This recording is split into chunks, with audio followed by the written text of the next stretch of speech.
বন্ধুরা, রাতের খাবারে এই যে দুপুরে একটু বেশি করে ভাত করে রেখেছিলাম। এই যে ভাত আছে, আর এখানে একটু করেছিলাম চিকেন কষা করেছিলাম। এখন কি করলাম বলো তো বন্ধুরা, মাংস না কম আছে, মাংস কম এনেছিল বর। আছে যা আছে আমাদের রাত্রিরে হয়ে যাবে।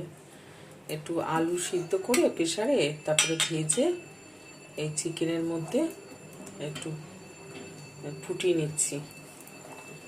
কয়েকটা কাঁচা লঙ্কা এখন দিলাম, 2-3টে, আর দিয়েছি শাহি গরম মশলা।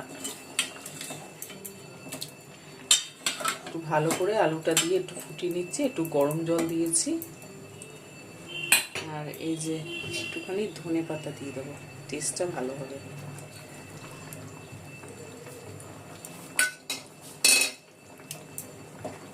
দিয়ে ভালো করে ফুটিয়ে নেবো একটুখানি। গ্যাসটা বাড়িয়ে দিয়েছি, গ্যাসটা কমিয়ে ঢাকা দিয়ে রেখেছিলাম। এখন গ্যাসটা বাড়িয়ে একটু ফুটিয়ে নিচ্ছি।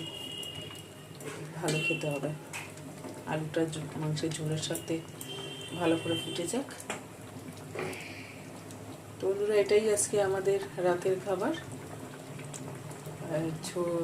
আলু দিয়ে মাংসের ঝোল, মুরগি মাংসের ঝোল, আর সাথে ভাত। ভাতের সাথে সব কিছুই খাওয়া যায়, অল্প একটু হলে হয়, রুটির সাথে খাওয়ার জন্য একটু বেশি লাগে। ভাতেতে অল্প একটুখানি হলেই হয়ে যাবে।